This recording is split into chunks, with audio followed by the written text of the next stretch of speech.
your protein pills and put your helmet on. Ground control to Major Tom.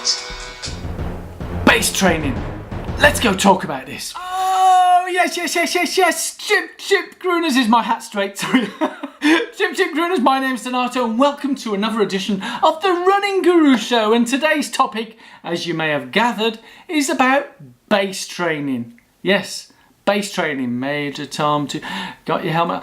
Yes, base training. I'm talking marathon base training. What's it all about? What is it, and why do we need to do it? There's marathon base training. For those of you who've been following my vlog, and a warm welcome to each and every one of you who are here now watching this. It's such a delight to be sharing the wonderful stuff that I've learned and hopefully share some of the knowledge over to you guys. But for those of you who do regularly come back and watch me each and every day, week, whenever, I'm really appreciative of that. And if you are new, a warm welcome to you, and you might consider subscribing to this channel also. As I said, today's topic is about base training, marathon base training. What is it? Why do we do it? And why is it needed? So for a lot of people, myself included, we've got a marathon coming up this autumn. And if you follow the standard sort of 16-week, 20-week training plan, the training doesn't start yet, you would think. But often I talk about, are you on the 16-week training plan or the 16-year training plan? What do I mean by that is, well, for marathon training, for endurance training, it takes many years to get you to a particular level of comfort and finishing. And the reason why we do a lot of base training is to help us with that. And it takes time. There is no quick fix. There isn't a quick route to it. You can't shortcut it to a certain thing. How does base training help you? Well, base training helps you to get aerobically fit, because at the end of the day, endurance running is about aerobic and getting your lung capacity and all that working really super good.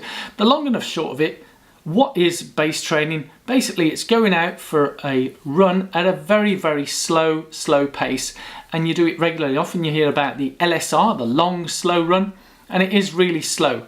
For those who have heart monitors, I think it's known as zone 2 training.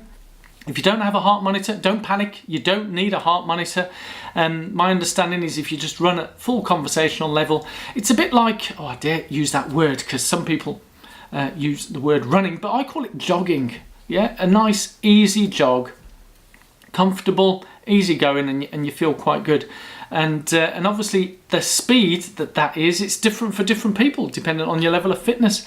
But as the weeks progress with your base training, your heart rate will probably stay more or less the same if you're doing the same effort, but the speed will pick up as your fitness level goes up.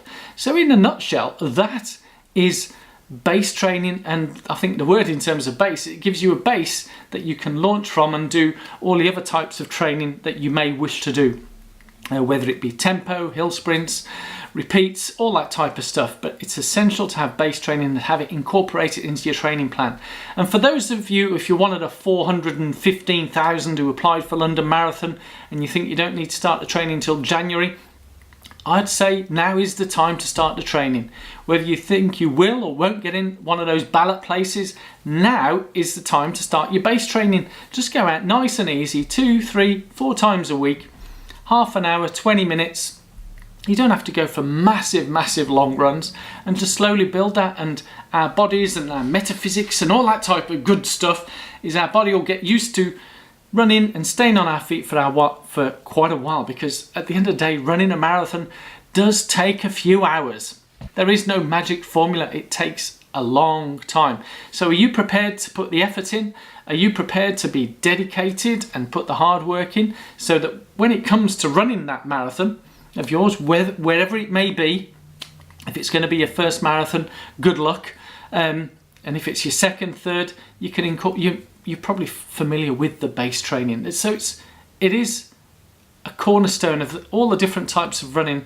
My personal view, I would say base training is the most important. The long, slow run as part of marathon training is probably the most important. It's not the only thing needed, but it is, I would say, is the most important. So for me, yeah, the past couple of weeks, I've just been doing base training as part of my build-up for the Chicago Marathon this October, beginning of October. So yes, you might hear more about the base training and the benefits that it have, and it's great because for me it's almost a low impact, low pressure. I'm not stressing my body out in any way like some of the sprints and repeats and pushing my heart rate way up. It's just nice, easy, steady, consistent training to get me ready for when I do choose to start doing some of those harder workouts, harder trainings. So yes, it may be summer. In fact, a little tip, some people have been asking, how do you cope with the hot weather, training in the hot weather? I had exactly the same issue as a beginner. When I was beginning running, I had the same issue.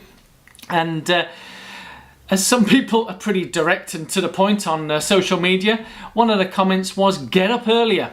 That's right, and which coincided with when I saw this one lady. She has 4 young children and works as well, and a husband, and they all work, you know, professionals, lots of professionals.